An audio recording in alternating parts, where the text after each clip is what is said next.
Electric bikes have become extremely popular in the last decade. In some countries in Europe, more than half of the bikes sold are electric ones. Naturally, many companies started making them. Some are more established by manufacturers and some are modern startups. So today I wanted to talk about one specific company called Cowboy Bikes, my personal experience with these bicycles, how they and their main competition created a new generation of electric bikes, and why I don't recommend these bicycles for purchase today. Let's dive in. So, what is so special about these bikes?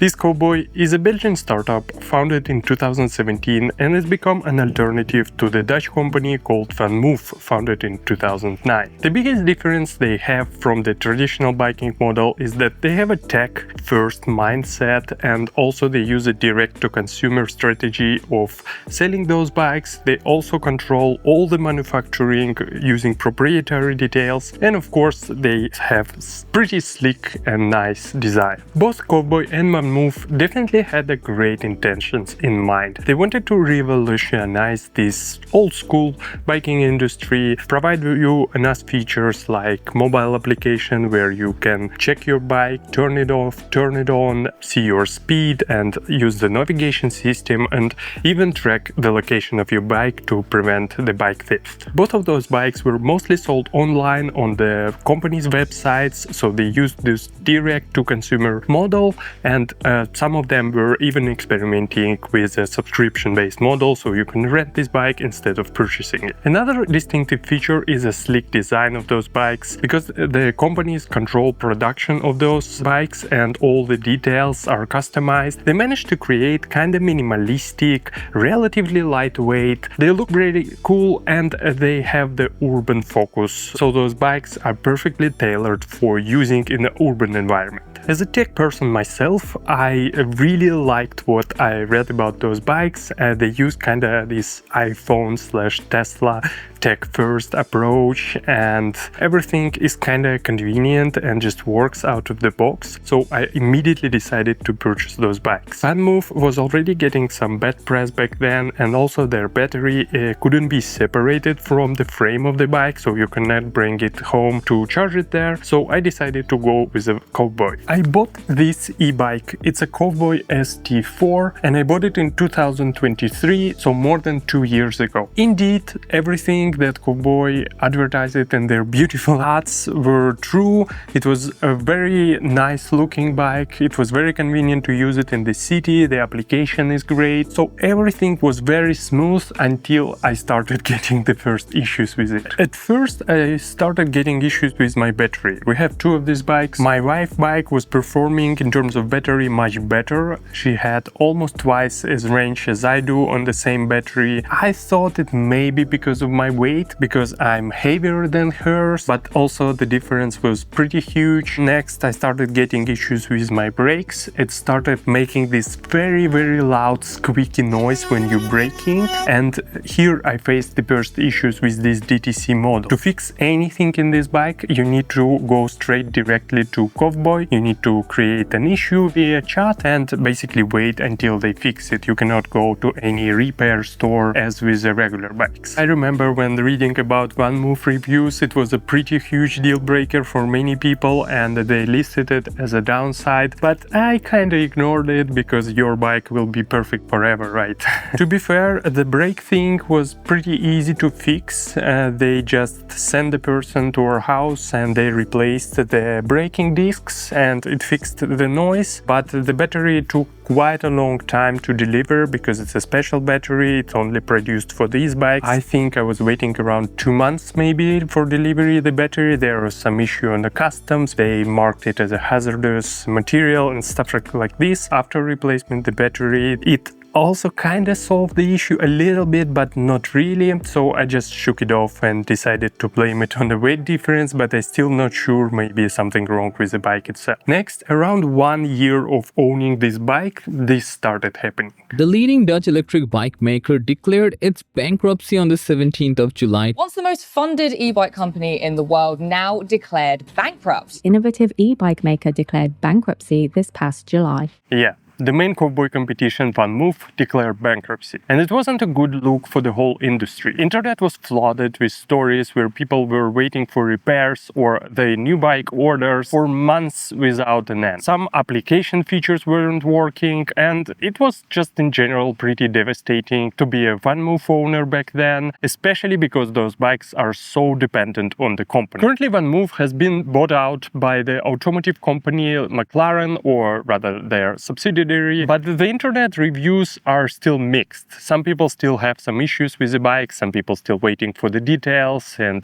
they weren't delivered. It wasn't a smooth ride from there either. I was quite happy to be a Cowboy owner back then. Their support were still pretty responsive and everything looked pretty good in comparison. But also, as a bike owner, especially if you don't have much issues, you rarely pay attention what's actually happening. Until both my wife and I and 100 other users got this email. Turned out Cowboy discovered a pretty critical failure with their frames, and basically all the models ST4, which both of us have, unrideable now. So they asked to immediately stop riding those bikes. They emphasized that mostly it affecting the bikes with a range of 2,500 kilometers, and my wife had 2,000 and I have 1,600. Although we are not in immediate danger by this range, it's still pretty scary to drive a bike that can basically crack under you during your ride. I thankfully at this point already had a regular bike, so I just switched fully on riding this one, and my wife, I gave my bike to her because it had less mileage. It was 3 months ago. After that happened, I finally started researching and reading a little bit more of what's happening with the Cowboy. The situation doesn't look great. Many people reporting they ordered new bike or ordered repair, and they've been waiting since the last year. So some people been waiting for like 10 months. Eventually, people who ordered new bikes, they just canceled their order, and then they started